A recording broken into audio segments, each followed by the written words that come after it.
This podcast is part of the Big Heads Media Podcast Network. Go to bigheadsmedia.com for more great podcasts.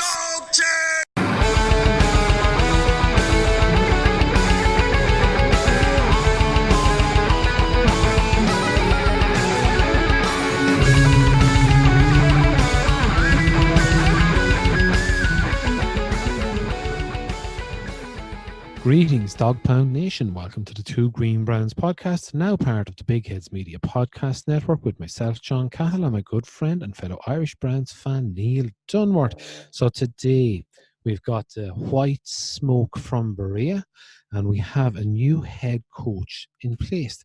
So today we have Kevin Stefanski announced as coach. No big surprise from me personally. And not to be the he was my number one guy all along, like our daily Browns mock draft friend Stephen.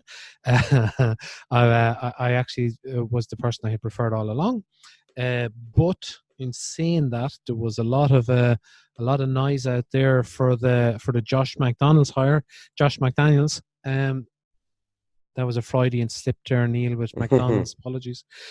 This time of the evening it is. But anyhow, Neil, what is your take on the hiring of Kevin Stefanski?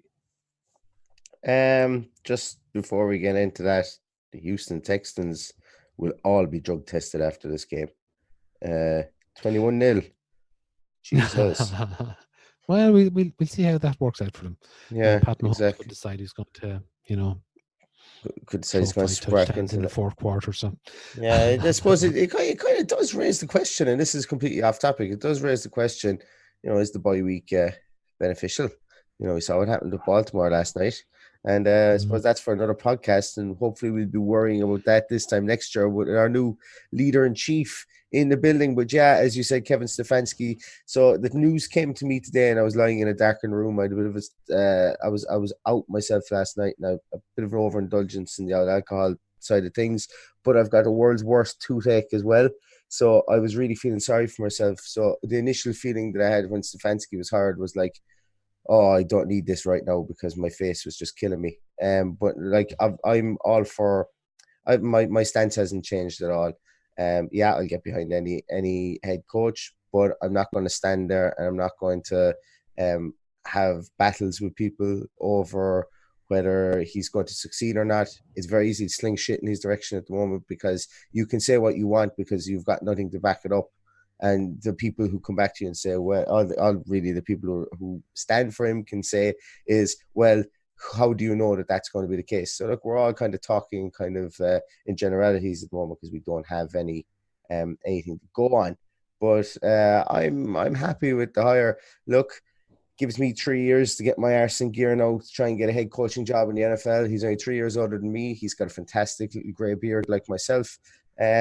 So on that side of things, it brings an awful lot of things back into vogue for us prematurely aging 30-year-olds.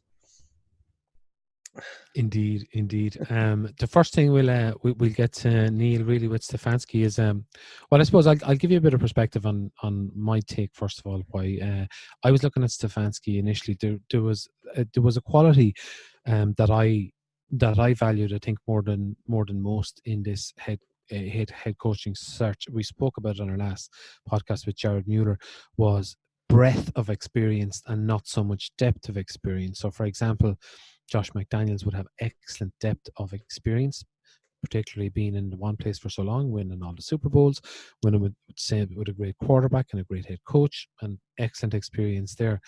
Stefanski has experience coaching in more or less every room in the Minnesota Vikings. He's there 10 years. He's coached most positions, and as a QB coach or an assistant QB coach or an offensive coordinator, just listen to this list, Neil. Here's the list of quarterbacks that he's coached and where he's got them to. This is courtesy of Chad Patterson of Browns Access and on Twitter. Brett Favre took to the playoffs. Joe Webb the third. Actually, I'm struggling to remember Joe Webb the third. Christian Ponder, playoffs. Had Donovan McNabb there for a stint, Matt Castle, Josh Freeman, Teddy Two Gloves, Teddy Bridgewater, Case Keenum to the playoffs, and Kirk Cousins to the playoffs. Not to be sniffed at, and to be there as a coach, and to get someone else in to work with Baker Mayfield. I think we're in pretty steady hands there. Happy with that. Also, a big thing which Jimmy Haslam has spoke about, and which again something I valued through this whole process, was the alignment in the building. We're going to have now if reports are to be believed this evening, that Andrew Berry is making his way. Now, I do you know who made that report, Neil? Eric Kratz or something. Eric Kratz, yeah, from the Eagles Maven. Yeah, Eagles Maven. So if he knows what he's talking about, Andrew Berry is going to be our next GM. The alignment there, it looks like Paul DePodesta's voice is being heard in the building. I think this is good for Jimmy Haslam in a way, that he now has a scapegoat. If this goes tits up in 2 years' time, Paul DePodesta hits the road and Jimmy starts the cycle all over again. So it sort of buys him some time. But I'm quietly confident, Neil, that this process has been run correctly and we've taken the right steps, and none of us are going to know until 10 months' time how it works out. Yeah, I'm in agreement as well. And, as I say, the alignment of the structures, the structure of the front office anyway, I suppose, in the reporting structure, has been aligned for the first time in many moons within Berea. Probably realistically for the first time since the Haslams have taken over. And that's definitely something to hitch your wagon to. It's because the agendas that the people would have in-house are now gone. Well, they should be gone anyway, and everybody should be put in the one direction. And as we know, that's something that's probably what I want the most from this whole escapade, is that we get. Yeah, it would be nice to get someone like an Andrew Berry or someone like that to come back, but it's like. It's, for me, as I say, I'm not overwhelmed by the situation. I'm not underwhelmed by the situation. As I say, it's another day for me. We now know who is going to come in. At the moment, I suppose the information that we have is pretty sparse on what the makeup of his backroom team is. That's something I think we'll talk about in a moment. But we don't know what the makeup of Stefanski's backup team is going to be.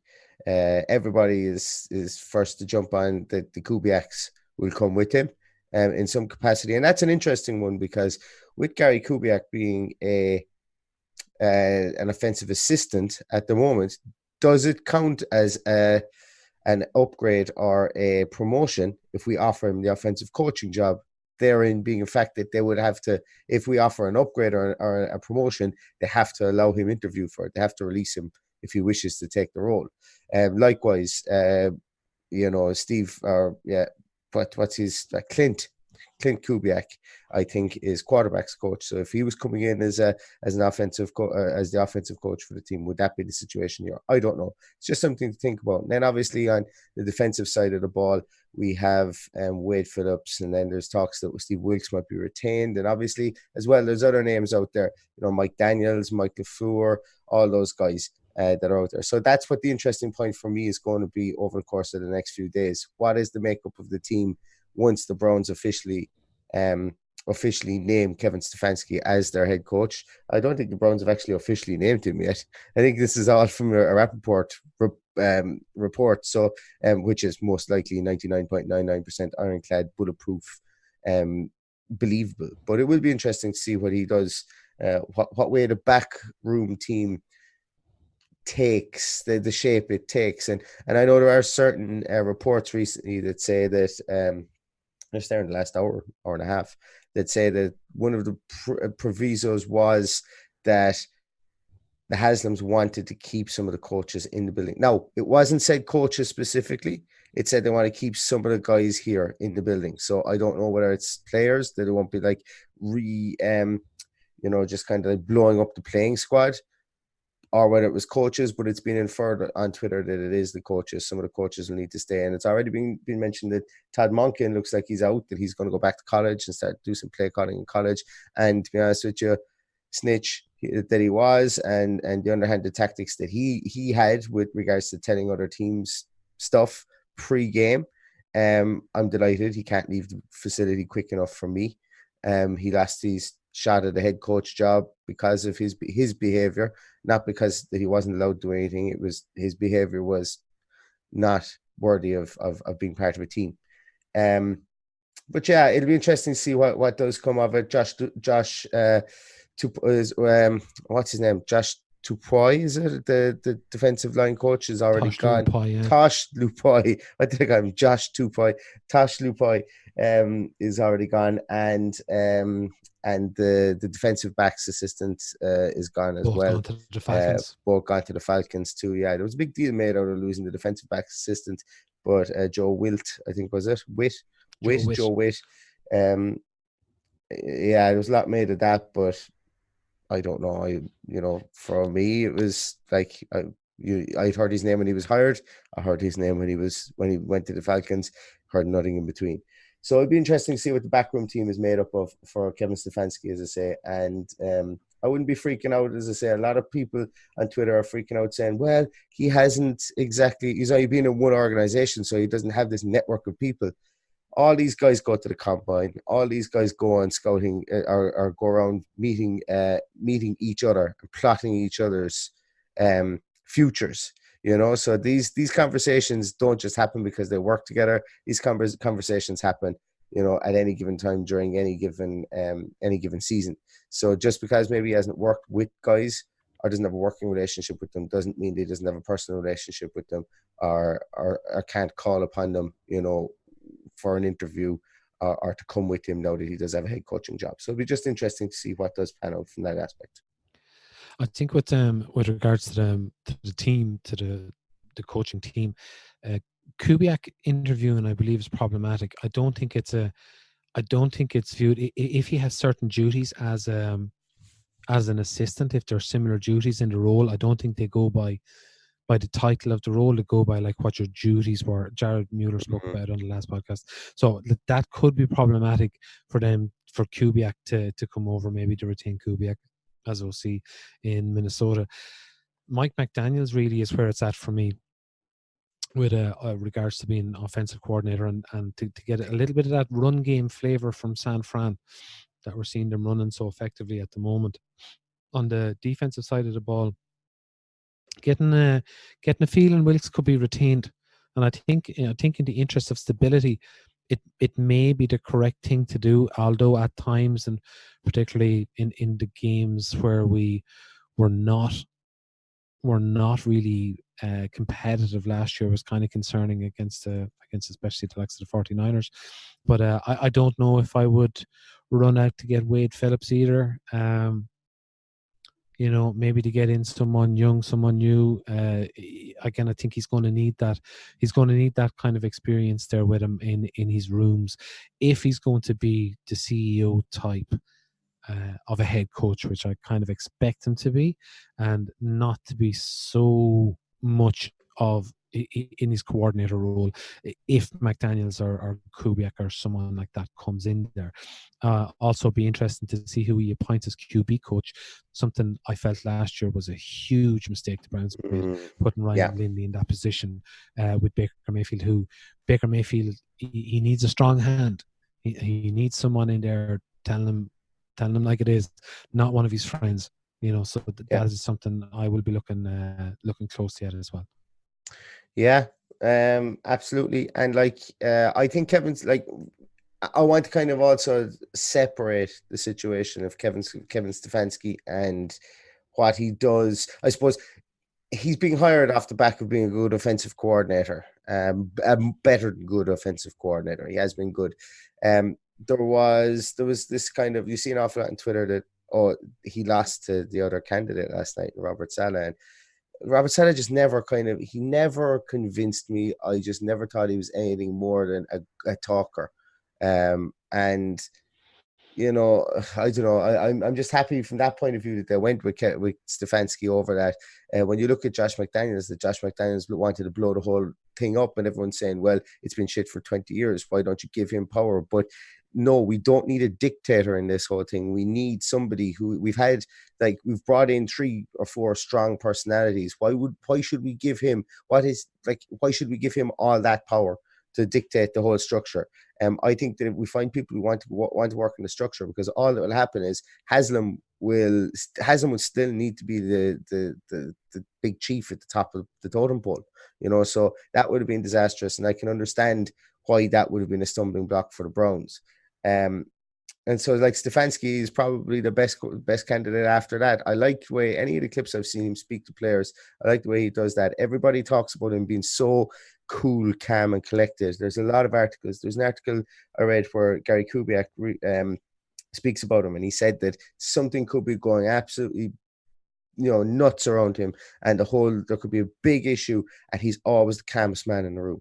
He always is very thoughtful and very. I'm going to use the word analytical, but not in the sense that we use, and obviously, the sense we would use it with regards to football, but just from a thought-making process, he's very kind of measured and calm and cool. And I think we kind of need that, because one of the big problems with Freddie as well, and Freddie got in heated arguments with coaches or with referees, and the play clock was running, and then before you know it, Baker's getting a call in with 13 seconds to go, and has to tell people where to line up because the installation of the game plan wasn't very good, and so on. Whereas the detail oriented stuff from Kevin Stefanski is something that is definitely something I'm looking forward to seeing. There is reports as well that from they're wide ranging reports really, that literally the Vikings, they spent it's all about functional positioning and so on like that, and he plays an outside zone scheme obviously for the run, and I can go down through. I've got a lot of lists of numbers and stuff that I'll go down through in a moment, but he has a very much more kind of how will I say, when we look at the personnel that the Browns lined up in, the personnel that the Vikings lined up in, he's a lot more it's spread out an awful lot more. So the Browns were pretty predictable in what they were running, and the numbers of times that they lined up in certain personnel will show that as well. So the Browns lined up 57% of the time in 11 personnel, 23% of the time in 12 personnel, and only 6% of the time in 21 personnel. The Vikings, conversely, lined up 22% of the time in 11 personnel, 35% in 12 personnel, and 22 in 21 personnel. And, there's a bit more of a more even spread when you look at it through the Vikings side of things there. Other things with Stefanski and his coaching style, I think that I found is that he does require the quarterback. Whether this was a Kirk Cousins thing, I don't know, but he requires the quarterback to play under center an awful lot. And that's maybe something that Baker will need to grow quickly upon, because I think it was 90% of all snaps were taken under center from the Vikings. As we know, Baker is in the gun an awful lot when he's receiving the snap. Lest we forget that Kirk Cousins, and I know people would throw out that Kirk Cousins has never, he doesn't do it in the big games, and is that down to Stefanski? Kirk Cousins has never done it in the big games, no matter what team he's been with, so that's a poor argument when we talk about that with regards to Stefanski. But Kirk Cousins is rated 4th in the PFF rankings this year in all quarterbacks, and he's had a pretty brilliant passer rating, for PFF passer rating, that is. So that's something to be, to be excited about, that if we do get somebody in here, that Stefanski he has the knowledge, he has his own playbook as well. People say that this is just Freddie Light, this is just another Freddie Kitchens. It's not, because Freddie Kitchens had to write his own playbook prior to and become a head coach all at the same time. This guy is at least bringing in a playbook that he has prepared and that he knows how to run it in situational in actual game situations. It's not a hypothetical playbook. So that for me is very, very, very important. And that's why I think that we need to separate, going back to what I was saying there, we need to separate, I suppose, all these different coaching, these different comparisons that we make with what we actually know and the actual facts that are there. Okay, and that the biggest one for me is that the playbook is already designed. It's a case of installing it as opposed to writing it. And you, like Freddie Kitchens wrote the playbook. He didn't know how it was going to pan out until the Tennessee Titans kicked 7 shades out of us on the first day of opening season. And then, as I said, it's with Stefanski coming in, I think the one question mark for me, I suppose, sort of remains on the offensive side of the ball with coordinator, QB, coach, and all. It is really important that Baker Mayfield is brought out firing on all cylinders. So we have the full off season now to get this all installed, to get everything ready to go. After today, Neil, I suppose the conversation is kind of going to have to move on. We've seen a lot of sort of, I would say, division amongst fans, really. There's a lot of people who are expecting Josh McDaniels to get this position and not particularly happy today in the cold light of day when they wake up tomorrow and in the coming weeks, and everyone's back on the same train. What do you think about expectation? A very early expectations question, Neil. I do understand, but do you think maybe that disappointment is going to curb expectations maybe for next year? That people may have realistic expectations for next year, and what are realistic expectations? I suppose. Expectations that started this year were a winning season, playoff berth. I don't think expectations have changed from that. This is going to be an easier, more seamless transition, I feel, than Freddie Kitchens was. Like whoever was coming in, I feel it's going to be that. It's not just Stefanski. Whoever was coming in, whether it be McDaniels or whether it be Stefanski, I think it would have been a more seamless transition because, as I mentioned, it was writing that playbook, having that playbook and knowing what works and what doesn't work, being able to survey the team, the squad of players that we've built up. I don't think that there's any reason why we shouldn't still be that hopeful. Now, once again, you mentioned that the apathy among the fan base. Winning cures it all, and we're going to hear that all over the off season. You know, people will forget all about that. There'll be a couple of mock drafts will come out, and people will have their guy mocked to them at 10, and the next guy I wanted is in the second round. He's after falling to us, and now I feel much better about the Browns and what's coming in the future. It'll all die down. It always does. There's a lot of Browns fans out there that are saying they're done with the organization. And to be honest with you, now is a pretty strange time for that to be your stance. But look, hey, if you want to leave, that's fine. You know, that's cool. If when I come over to Cleveland, it'll make it easier for me to get tickets.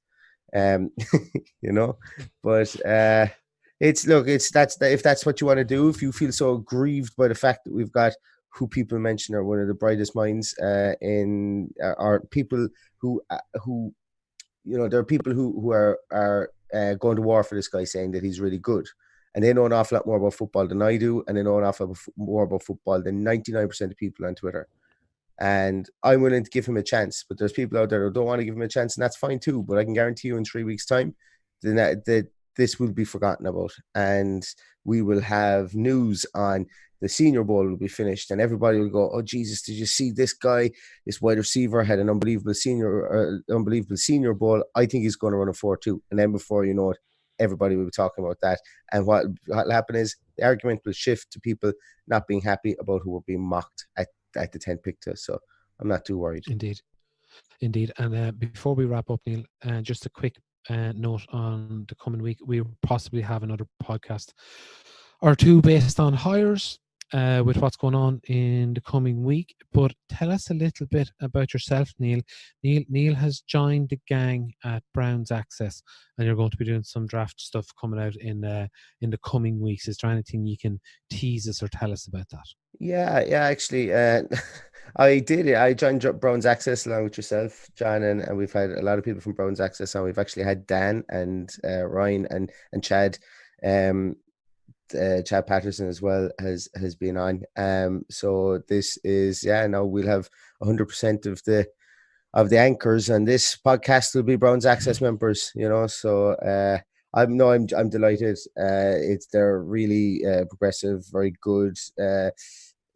Site, and I'm just absolutely thrilled to be doing some draft stuff on them. I'm going to be concentrating on offensive tackles in the coming weeks. And as I say, I'm going to be getting some of my stuff out. I have been watching lots and lots of tape, and I know a lot of people say that on Twitter. It's like, yeah, I'm watching tape, I'm grinding the tape and stuff like that. And there are a lot of people who do it. I really enjoy it. I enjoy looking at it, and it's tough enough work when you've played the game all your life. But for somebody like me who hasn't played the game, it's taken a lot of hours of trying to figure out what is good, looking at what good people do, like the likes of Joe Staley, Joe Thomas, even going back as far as Orlando Pace and all those, looking at tape of those to see what a good technique looks like, and then trying to kind of spot what people are doing in the college game. And I've really enjoyed it. It's funny because it's it's one of the more boring aspects, I think, of doing any scouting, especially with the offensive tackles. But I'll have something like that coming out in the coming days, hopefully. So yeah, stay tuned for that. I'm going to try and break down as many of the offensive tackle class as I possibly can, give my ratings on them, and as has been widely reported through loads of places, that this is a good class.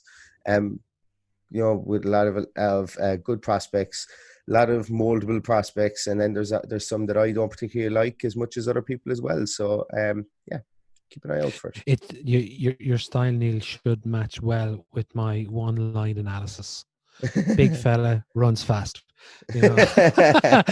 Short guy, catches the ball well, prone to drops, or whatever. That's my idea of draft analysis. But anyhow, plenty of more of that to come in the coming days and weeks, and I think we will leave it there for today. Just a quick update, John. Yeah, Kansas City what's the score? Kansas City are back 24-7. Oh, right. Well, I wouldn't say back, but we'll give them looks a like shot. they're going to get the ball back on this play. But excellent. Yeah. Right. That'll do us for today's show. Thanks very much for listening. Please pass on the pod to your friends by retweeting, and if you can rate and review that, it really helps us out. Follow us on Twitter, myself at John Cahill and Neil at 2 Green Browns. And until next time, go Brownies.